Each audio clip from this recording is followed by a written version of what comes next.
Hi, I'm JB Jones, And I'm Bella Naiman. and we're the co-founders of NYC Jewelry Week. We are excited to welcome you to our 6th year New York City Jewelry Week 2023. Welcome to our virtual talks program. On our YouTube channel, you'll get to enjoy incredible content that we've put together for you with the theme of iconography, looking at the past, present, and future of jewelry. You can see the full schedule on our website at nycjewelryweek.com, and we invite you to explore all the programs there. Thanks for coming. Thank you.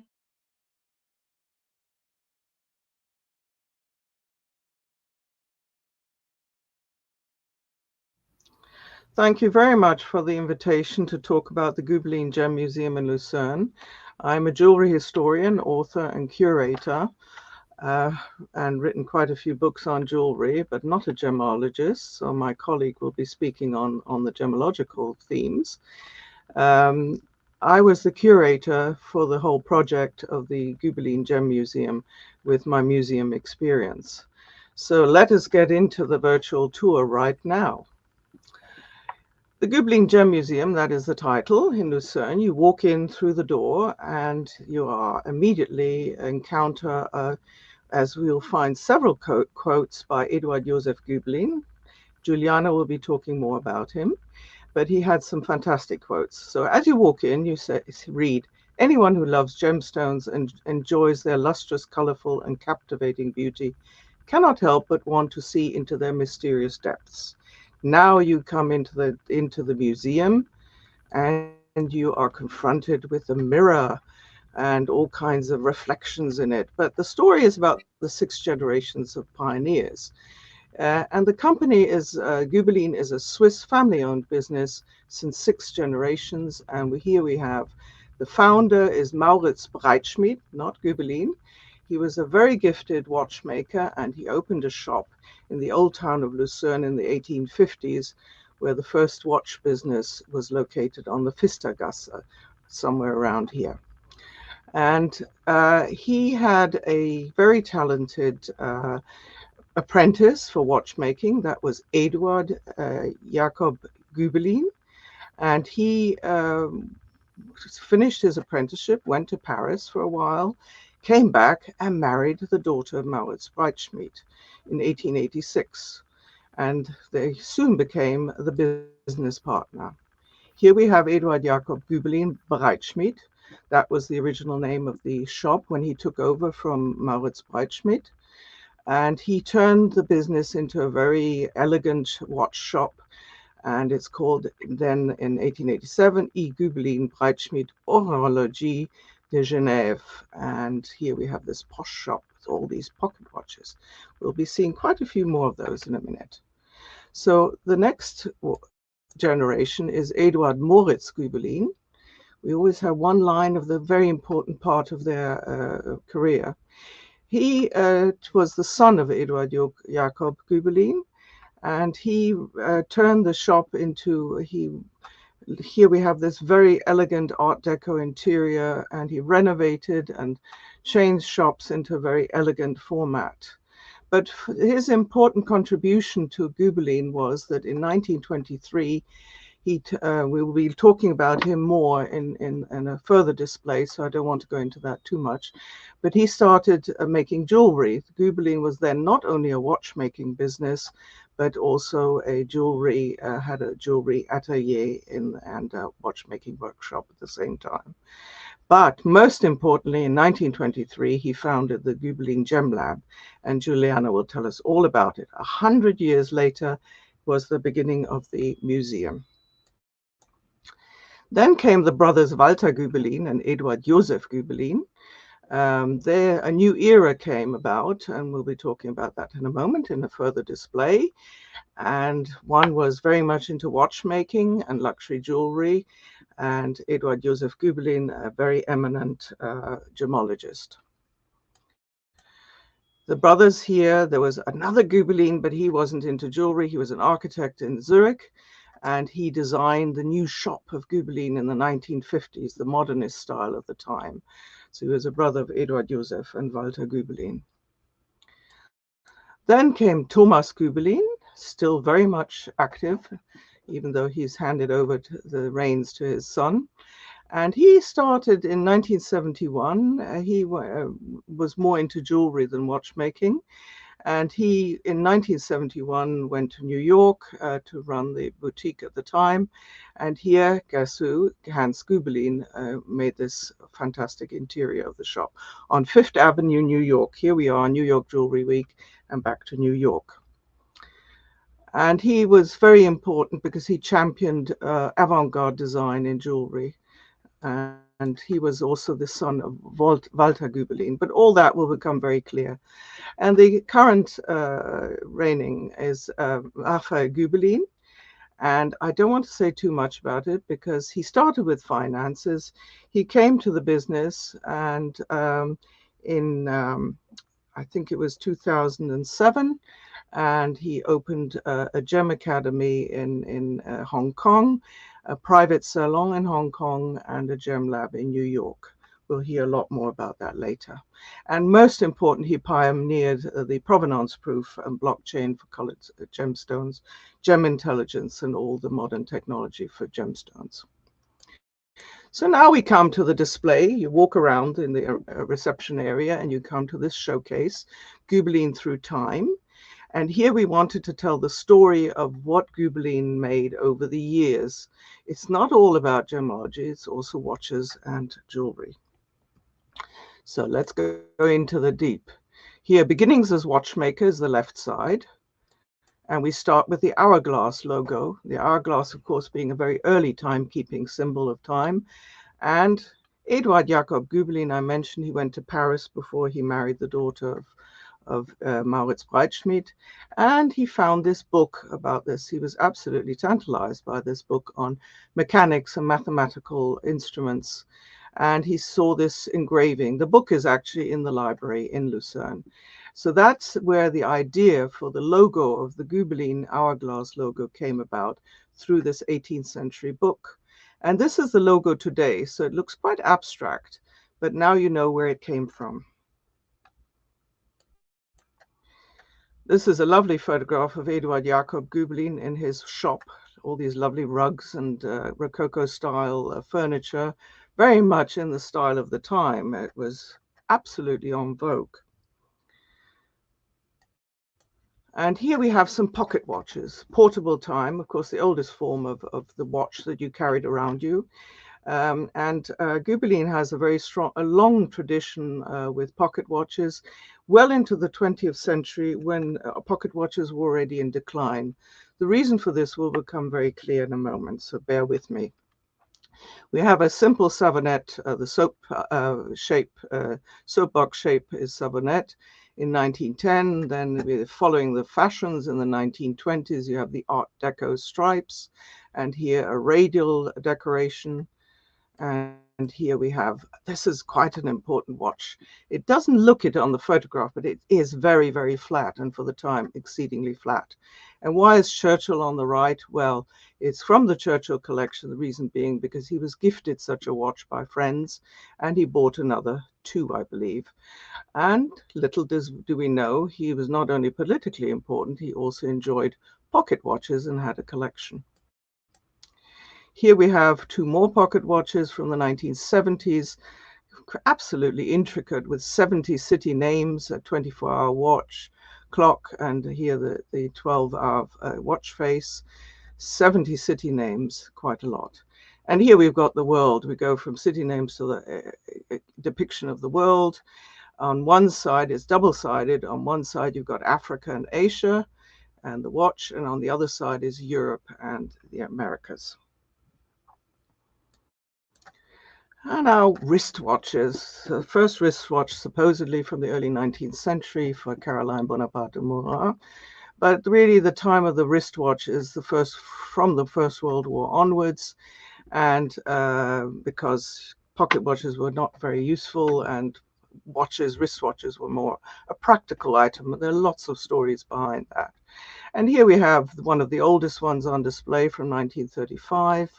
And here we have the famous reverso, which you automatically think on Jaeger-LeCoultre, but the patent was given to Gübelin.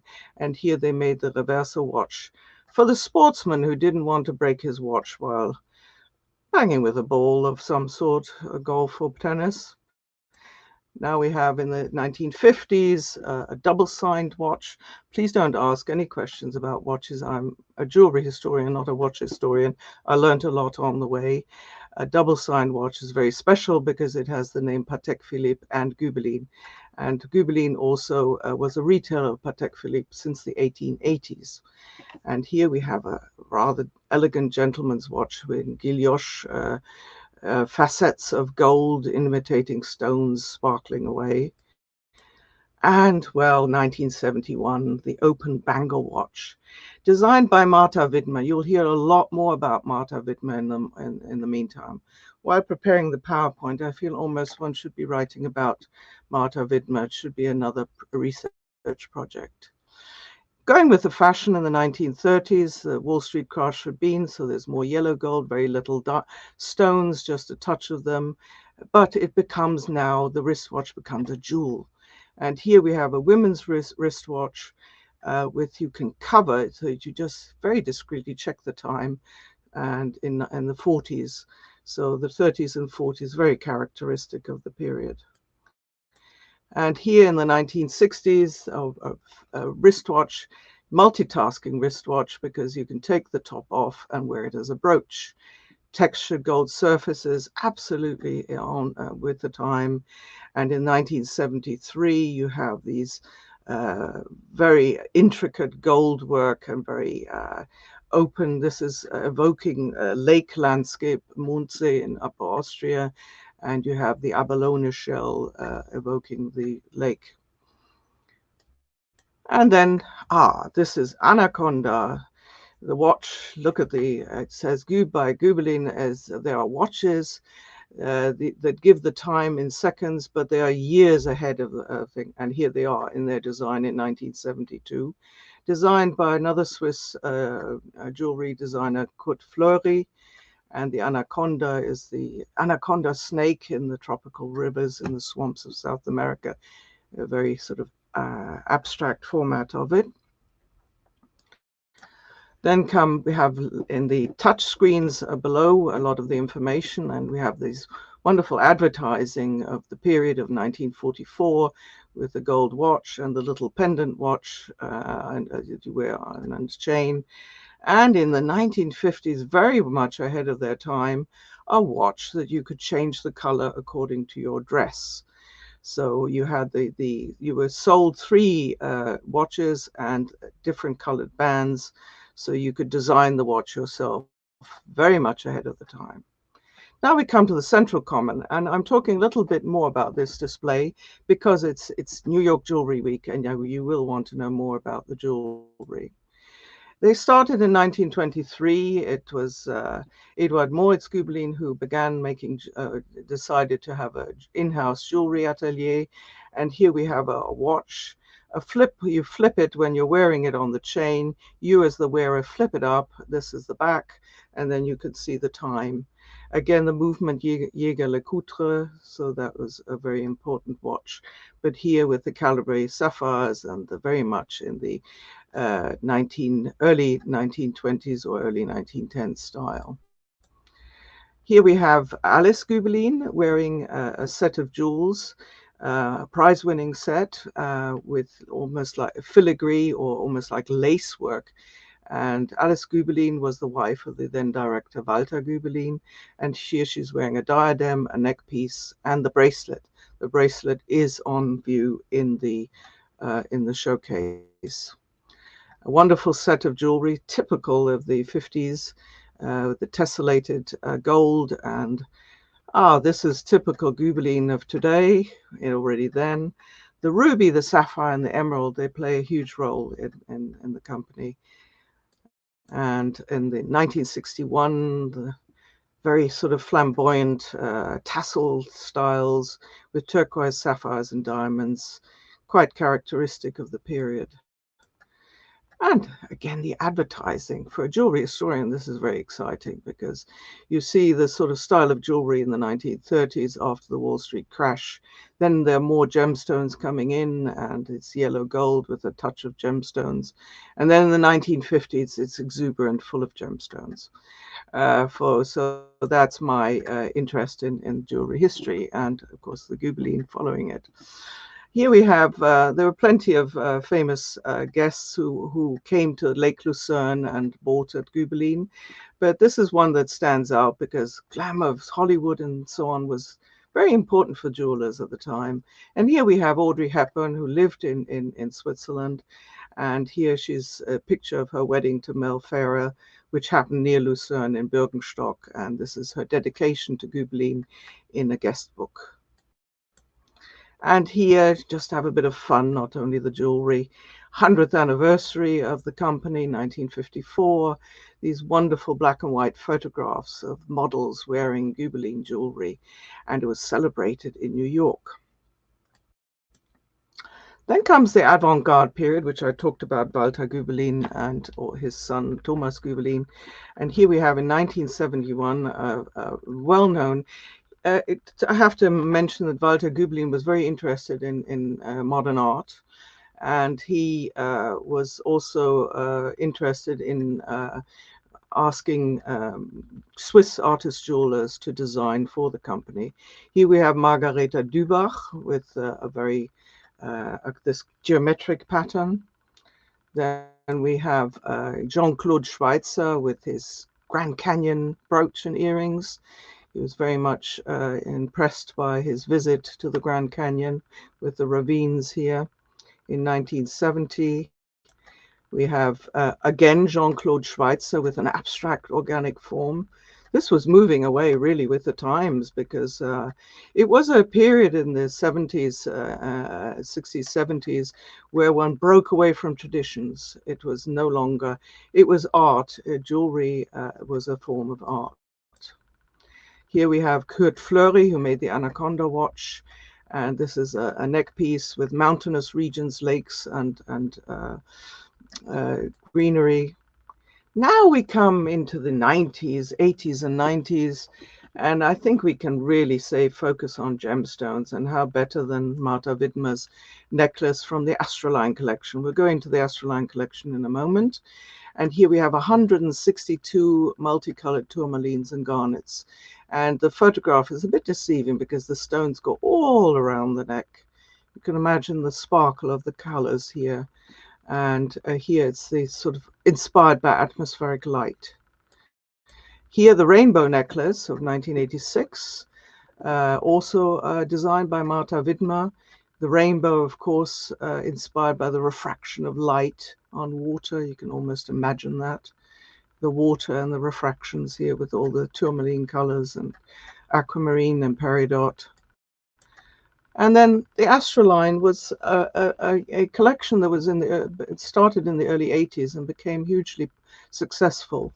Again, Martha Widmer, she was a main designer. We'll be talking about her in a moment. And the clip you'll see worn on a photograph in a moment. And here the Astroline blue sky. But it started with Walter Gübelin, who was exceedingly interested in astronomy. And he walked into the Swiss National Museum, Zurich, and saw this mechanized celestial globe from 1594, made by Jost Bürgi, who was an astronomer, mathematician, and clockmaker. So there was a huge inspiration to create this Astroline collection, starting with a watch here with the world map, then continuing with these incredible designs. Here, original design by Martha Widmer, and here you can see advertising as well as her drawings. And now we come to the last part of this showcase, pioneering moments. Hold on, we're nearly there. I'm going to hand over to Juliana before too long. Here we called it pioneering moments because they're important people who were very in the development of Gübelin, played a huge role. We start with Martha Widmer, the name I've mentioned many a time. She was employed, she started as a trainee, and then she was employed from 1954 to 1990 really an award-winning designer. And look at this, it's wonderful for a curator like myself. Interesting to see. This was the Diamonds International Award, which she won for Gübelin, and this was celebrated in the Waldorf Astoria Hotel, New York in 1957. We're back in New York Jewelry Week. And here are the pieces, a few of the pieces that you can see in more detail, the diamond earrings and this bracelet and her drawings she made for these pieces that won the award. And then there's the men's bangle. I wouldn't mind wearing that myself. I don't know why it has to be a men's bangle. Could be a woman's bangle as well.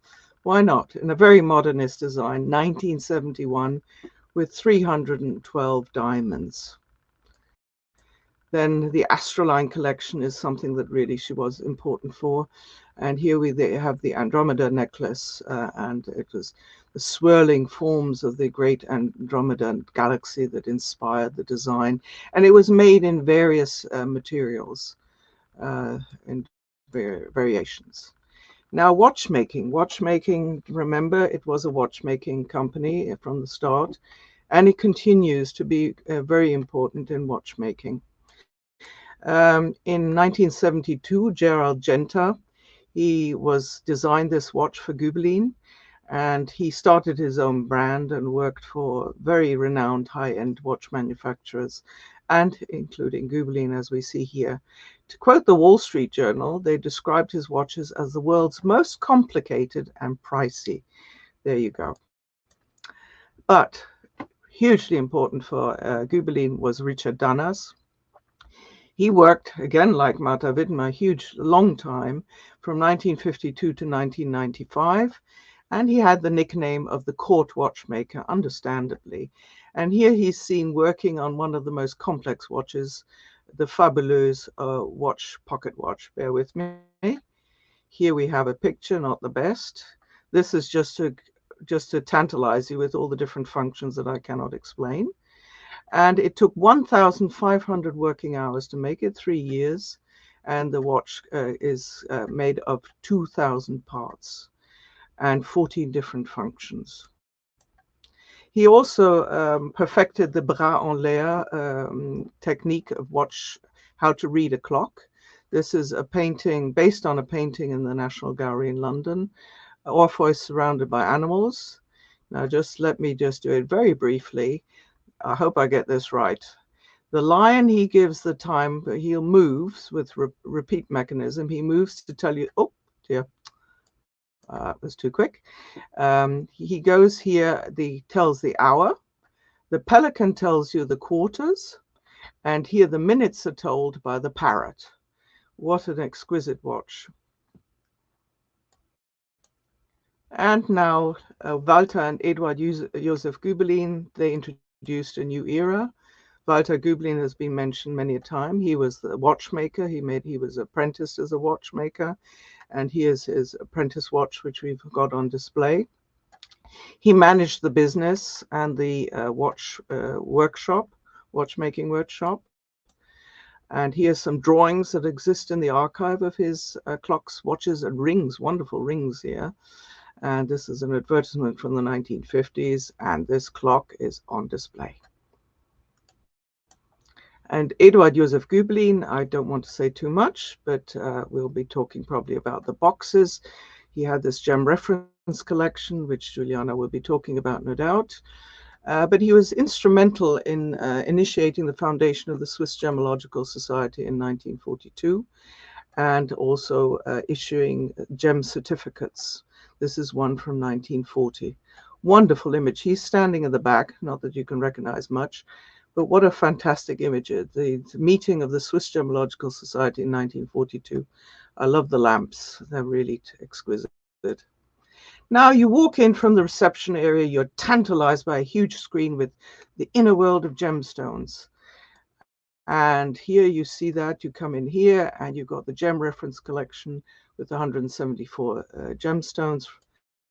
And then you have a display where we talk about Eduard Josef Gübelin, the gemologist, explorer, and inventor, which he helped invent a lot of these pieces, these scientific instruments, the early gem laboratory, and the microphotography, which Juliana will be talking about. On the left of that doorway, we have a film, a 3-minute film from Klaus Schollenbuch of the, I dare not describe, my Icelandic is not too good, but he shows this dramatic eruption in the of the Fagradalsfjall volcano, and of course from the endlessly reforming the structure of Earth's crust through all these volcanoes, 300 million years, gemstones are revealed, and we have the rocks to go, not from this area, but just to show you what a stone looks like before we get to the real beauties. Now, Eduard Josef Gübelin, his quotes feature everywhere, but it's so important for this display. From the tiny grains of beach sand and the pebbles under our feet to the glittering gemstones found decorating museums worldwide, they all have something in common. They have a story to tell, the story of Earth formation. And then we come to, they've got the rocks, the formation, and here we are describing how a jewel it develops from its mine to the market. And you've got the color, all kinds of, here we have a hologram of the necklace, the drawing, photographs, but also you've got the mines in Brazil and in the rubies from Greenland and Lucerne, where it was all the magic happens. This is the necklace, Dancing Dunes, with a 4.111 carat pear-shaped emerald in the center. And this is why I'm talking about this area, and I will be very quiet very soon, because I think it's unique to Gübelin how they design jewelry. Here we have a necklace called the Dancing Dunes. The emerald came from northern Brazil, from the Belmont mine, and it's the dunes that you find in this national park, the fresh water, green fresh water, fills the lagoons. This is what inspires the design of these swags of the necklace. Here we have the 460 individual stones in there. You can imagine quite a task for the gem setter, and it took 500 hours to make. So a little background on how jewelry is made. Now, the red ruby here is from Greenland, and it's not decorative. It has a function, believe it or not, very beautiful where it is, but it is the signature stone of the House of Gübelin. And then we have in the touch screen some Gübelin jewelry just to show you the uniqueness of the way they design. This is the Blue Lagoon cocktail ring with a fantastic sapphire that comes from Burma, Myanmar. And here we see how the Indian Ocean and how the inner world of this big of sapphire inspires the design of the swirls here of the water and the colors of the blue ocean, and how this is creates, how the design is created. It's the inness, the inclusion that gives the inspiration for the piece. And here I did say there's a signature stone, the ruby. Here we are. Now we come to the rising lotus with the paparacha sapphire. And here the inspiration, the inclusion gives are the dewdrops on a lotus petal. And the flamingo, the inclusion is superimposed on the flamingo, which is the graceful plumage of the flamingo. And it's the native bird of Sri Lanka, where the paparacha sapphires were originally found. Now, just to whiz you out of the museum and then into the gem world through Juliana, we have films on one side where you can learn all about the modern technology. So the little, not the scientific instruments, it's films telling you all about the new technology. Then you walk through a part that Juliana has curated, which she'll talk to us, and you end the tour. If you're very tired, you can sit on these wonderful seats. And this does not give you the impression of what you're going to see, because this is a video installation, which on a still photograph just doesn't come out.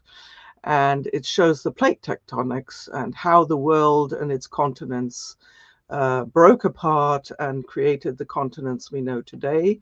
A few dinosaurs are interspersed to show you how it evolved over hundreds of millions of years, and how the gemstones, and it also shows the most important sources for rubies and sapphires and emeralds. So thank you very much. Over to you, Juliana. Thank you so much, Beatrice. That was a very interesting, love that virtual tour, even though when we're there in life is different, but hearing from all your knowledge point of view, that was very enlightening for me. Thank you. Thank you. So my name is Juliana. I have been with Gübelin for a few years now, and I am managing the academy, but also the museum. So really, for us, the academy is inside the museum, and when you come for our classes, you really have the whole environment of knowledge, of passion, of color, put it that way, right?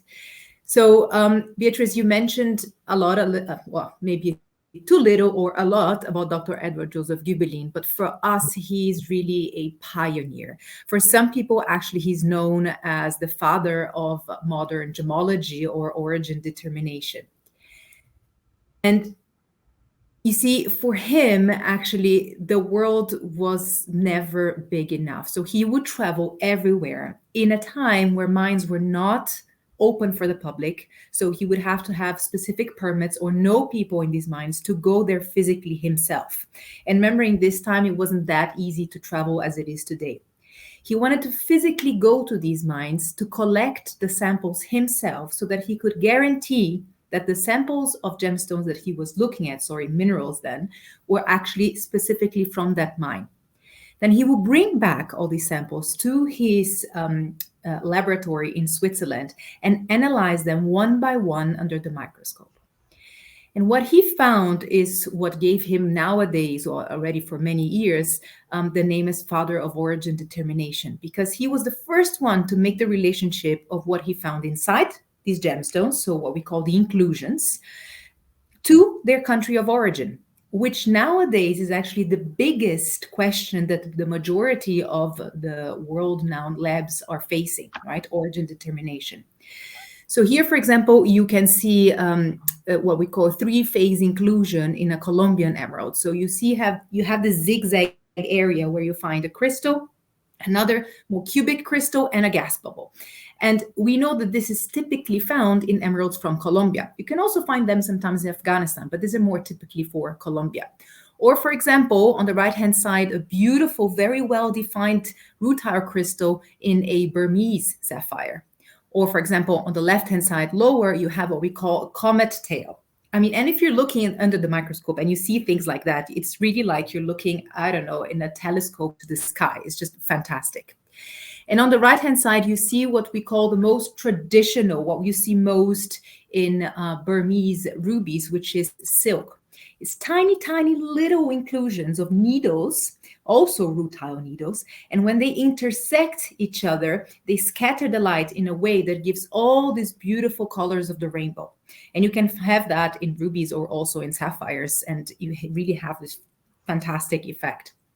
On the left-hand side, you have one of his boxes that Beatrice mentioned. So these boxes, he made them himself, and he would put specific samples that he collected and then really write what he saw in them and how he actually defined them. So this box specifically that is on display is about Australian sapphires, only Australian sapphires. So you have your typical here, what we call BGY, blue, green, yellow sapphires, but also some star sapphires, which show this beautiful star effect on top of the cabochon. So because we have all this knowledge, and because really the Gübelin is based on passion and knowledge, Raphael Gübelin founded the Academy in 2013. And the Academy is where we share this knowledge and passion with people from all over the world. It was inspired actually to honor Dr. Eduard Josef Gübelin. And many people ask, oh, but who are the people who are attending these courses? Well, we have literally from every single continent, and people who don't know anything prior, but are just passionate about it, from trade people, from salespeople, from owners of jewelry companies, from jewelry designers, really miners. We have everyone. And what is so interesting is that that builds up a community. So when people come to our classes, they meet, they network, they understand each other from completely different points of view and different areas of this industry, of the jewelry and the gemstones industry, which is so vast. The classes are given actually in 3 levels. So really you can start with no knowledge at all the way to understanding origin determination. And I always tell my students, it's an educated guess, because of course, origin determination is a huge task, which sometimes, even with the most sophisticated, complicated instruments in the lab, it's not possible to know. So what we do is we take our time, look at the stones under the microscope, and dive into their inner world. And there we're going to find inclusions. And what are these inclusions telling us? So this is what we're trying to do in our classes. And I always get the question, well, what is it that you love so much about inclusions? Because from the diamond perspective, they call it more the imperfections. And I say, we don't talk about imperfections, because inclusions are perfect. They are made by nature.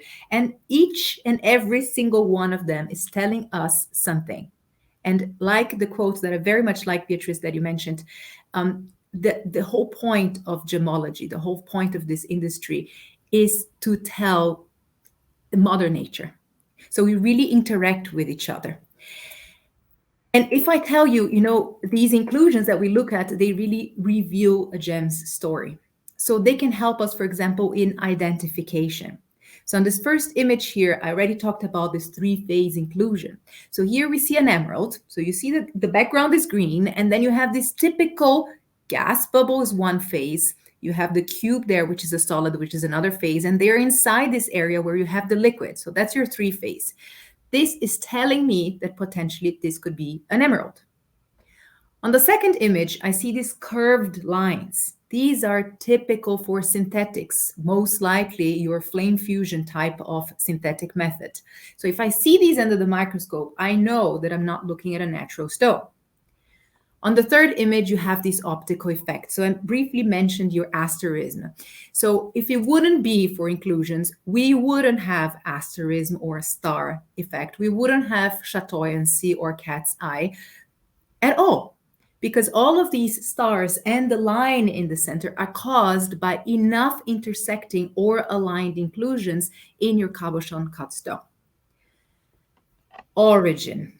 Yeah, as I said, it is an educated guess for us looking through the microscope, but for the lab, for the gem lab, inclusions are really, really important when it comes to origin determination. So in this image here, you have a pargasite crystal, which back in the day of Dr. Gübelin, it used to be said that that was only present in Kashmir sapphires. Now we know there's always update in deposit in commercial deposits. So with Madagascar coming to the market, we started seeing also this kind of inclusions in Madagascar as well. But nevertheless, it is already a sign. A 3-phase inclusion is a sign for Colombian. Pargasite is a sign for Kashmir, and so many other things that we can see there. Treatment. So treatment, I think it's an important point for everyone in this industry. For us, the most important part of treatment is that it is disclosed, no matter what. Treatment is there to help everyone. Because of treatment, we can make gemstones more democratic, so everyone can have access to it. But very importantly is to disclose it. So here, for example, you have what we call dried out area of oil in an emerald. So if you see that, your emerald have slight clarity enhancement. But actually, if you talk about heat treatment, which is pretty much the majority of rubies and sapphires out there, then we know that depending on the level of the heat treatment, this heat will destroy our beautiful inclusions. So for some people, that's a good thing because it helps with the clarity and the color. But for us in the lab and as gemmologists, it's interesting to see how the inclusions have changed. And if you see how they have changed, you know that this gemstone has been heat treated. And not to mention that they are absolutely fantastic to look at. So if you look at this last image here, for me, when I see this, we call these rosettes because they look like kind of filigree. And essentially what they are is they are minute little fractures filled with liquid that has been trapped there for millions of years. And when the light hits it, it gives this, this iridescent effect. Also looks a little bit like millions of jellyfish on your stone. So if you're embarking in this journey, it's impossible not to go crazy and imagine a nature in your head. Now, in the museum, you can experience all of this. So Beatrice mentioned already these 3 hexagonal areas that we have in the same space where the academy classes take place. So these hexagonal areas, they were actually, they're temporary, and they are explaining about the big 3. So the big 3 meaning ruby, emerald, and sapphire. Each one of them is explaining the basics of each one of these stones, but also a little bit about the romance. Why is it that we, for emeralds per se, for more than 4,500 years, why have we loved these stones so much? What is so important about it, right? So there we can learn about the basic coloring elements, we can learn about the history, we can learn about the crystal structure, but also have a look at how they are as rough from different origins and faceted as well. And here you actually can see some of the original pictures or negative of pictures of that Dr. Eduard Josef Gübelin took in the time where he took these pictures. There was no proper camera. Yeah. So really this kind of things that we can see that. You can also learn and understand a little bit more about which instruments that we use as gemmologists. So the refractometer, you can learn about the polariscope, you can learn about the spectroscope, and what are they telling us in terms of identification of gemstones.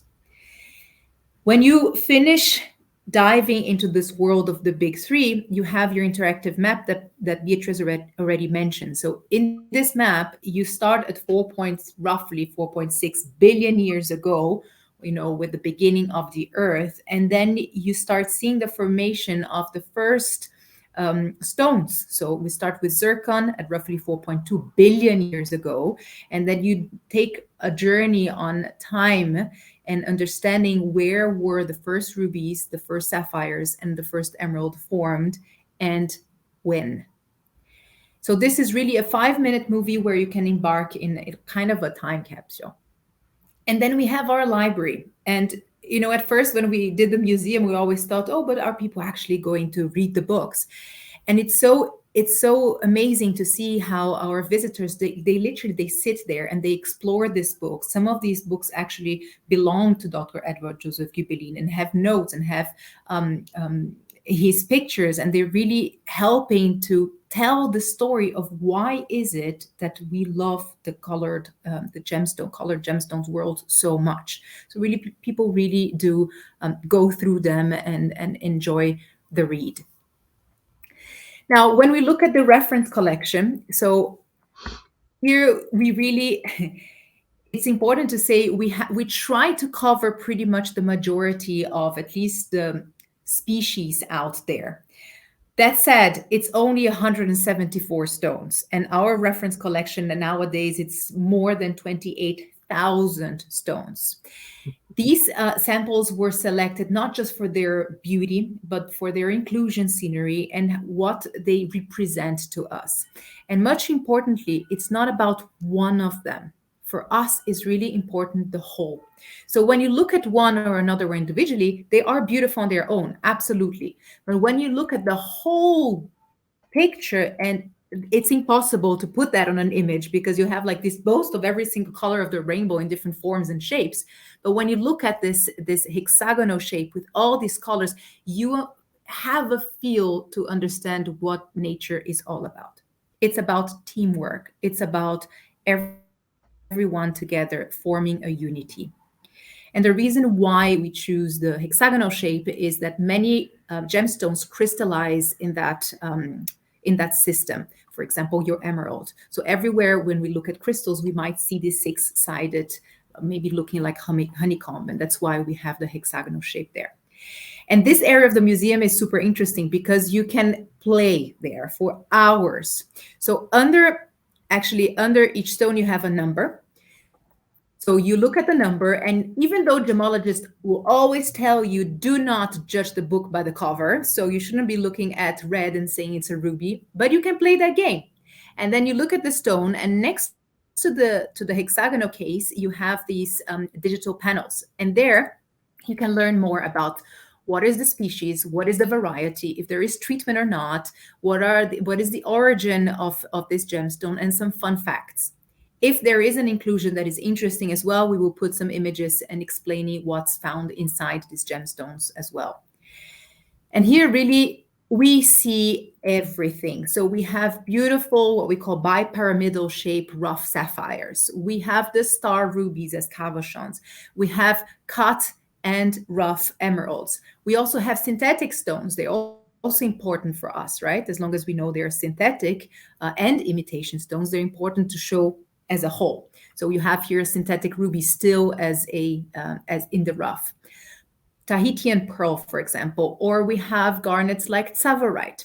We have quartzes, we have smoky quartz, we have rose quartz, of course, we have amethyst as well, and spinel. So spinel is now playing a huge role in the market, as probably all of you have that feeling as well. But spinels out there is really the new go-to color gemstone. So we have there in red, we have blue spinel, and a few other colors. But we also have amber and black opal and spessartine. So this very strong, really mandarin garnet that we have out there very often now in jewelry. Kyanite, not very much found nowadays in jewelry, but still an important one. Fire opal with this very strong orange background to it. Then we have a few sphenes. So sphenes also coming back now in jewelry because of their beautiful, sorry, not play of color, their beautiful color that's caused by the refractive index. So you have a very strong fire in your sphene, jade, and of course, apatite, to name a few. And no, this apatite is not, it's not heated, it's natural, that blue intensity that you see on this image. So you can really play the game and learn while you're doing it. Next to the reference collection, you find two entrances of microscopes. And there you can have a feel what it feels like to embark into the microscopy world. So here, for example, you see what we call dendritic-looking inclusions in an emerald from Zambia. So this really makes you understand the reason why we say in emeralds we have what we call the jardin, which is the typical view of the inner world of emeralds. It really looks like a tree branch. Or, for example, a city map. So a city map like this is what we find typically in sapphires from Sri Lanka. And here, even looks like somehow a galaxy, right? So you have liquid that has been trapped there, as I mentioned, for millions and millions of years, sometimes 400 million years. And they are taking this geometrical shape. That's why we call them city map. And you often see them in sapphires. Or, for example, the inner world of rubies. So here you have two important things. You have a very well-defined crystal in the center. Imagine this crystal inside a crystal. But also these very thin lines on the right-hand side. These lines are your needles. So in this image, it's impossible to capture. But if you turn the light a little bit, these needles will reflect the light in a way that you see all the colors of the rainbow and will give you your typical silk effect. So all of these images you can find and see inside these microscopes as if you were diving inside this inner world of color gemstones. So as I hope you agree with me, we cannot call them imperfections, right? This is really like beauty of nature. So with that, I hope you agree with me that it's impossible not to be deeply inspired by the world of color gemstones, especially by the inner world of color gemstones. Yeah? So I think for all of us out there in the jewelry industry, it's really important to remember, why are we there to start with? What is it, this passion that we have, and why do we have that passion? It's not just because they're beautiful to look at or to wear, but they tell a story, and that story is of Mother Nature, which is probably the most beautiful thing that we have out there. So this is really what you can experience in our museum, and really share with the world this passion for the world of colored gemstones. Juliana, I wondered if you could say something about provenance proof, blockchain, gem intelligence, so many words that I really don't understand and are so important for Gübelin, and in particular Raphael Gübelin, who pioneered these technologies. Absolutely. So with the necklace that you showed, Beatrice, with the dancing dunes, I think that is like really the masterpiece that explains provenance proof. So in that piece, we have every single emerald from there coming from the Belmont mine in Brazil. All of these emeralds have what we call the tracers from provenance proof. That means that inside these emeralds, you have what we call a nanoparticle. This nanoparticle is already put in it in the mine itself, and it carries a DNA of whatever the person who wants to put it in the provenance proof wants to have. So in this case, they can put Belmont mine, maybe the year that the emeralds were found, were sourced. That means that no matter what happens to that emerald, if it is clarity enhanced or if it is cut, polished, redesigned, set in the jewelry, this DNA will always be inside there. This is helping with the traceability. So traceability nowadays, it's a very, very important thing for our trade. More and more consumers want to know where these gemstones were sourced, how they were sourced, who designed them. They want to know everything. And through the provenance proof, people can know exactly what happened to that gemstone, where it was found, but also once it is uploaded in the blockchain, you know the whole history of that piece. And there you can find, for example, pictures of the rough, how it was before and after. You can find who designed maybe if it is in a jewelry, who designed the jewelry piece. You can find PDFs of the lab, the report of the lab itself. You can find anything that anyone would like to add. But it's important that only the person who holds the digital twin has access to the data. And once it's in the system, you cannot remove it. So this makes it very honest, traceable, and open for everyone. Yeah. So this is the provenance proof. It started out with emeralds, but nowadays we can apply it to many different gemstones, and this platform is growing like crazy, because I think that is really the future of our industry, is to be more honest, more transparent as possible. With that in mind, so provenance proof is one project that Raphael Gübelin started. And another project that was launched this year is the Gemtelligence. So Gemtelligence is using 100 years essentially of knowledge from the lab. So the lab actually this year is celebrating 100 years. And the Academy 10 years. So it's an important year for us. So 100 years that we have of knowledge in gemstones. We started collecting decades ago our reference collection, which now is boosting more than 28,000 pieces. All of the data from these gemstones now are concised into the system and have created the Gemtelligence. Gemtelligence is essentially a deep learning machine that can read the data that we have and help gemmologists in the lab to determine, for example, origin in a more, I wouldn't say accurate, but consistent way. So we know nowadays, especially for origin determination, it can always be a bit of a question in the labs. Oh, one gemologist say it's from Sri Lanka, the other gemologist will say it's from Madagascar, and there's always questions. Of course, you have instruments, very, very technological instruments to test these things. But sometimes, as I mentioned before, it's just not possible because the characteristics, even the chemical fingerprint, is just the same. So with Gemtelligence, we try to make the work for gemmologists more consistent. Yeah, and this is only possible because we have data that has been collected for so long, and data that is so accurate because they are collected from the mine, and that all started with Dr. Eduard Josef Gübelin when himself was going to the mines and collecting the samples himself, right? So this is now 100 years, and the story is starting again, but now with technology. And we really hope that this technology, again, can help with more transparency for the consumer and for the final consumer, but for everyone in the trade, right? And can help also with the work for the gemologists, because it's quite it's a lot of work for you to start from beginning to end to analyze a gemstone.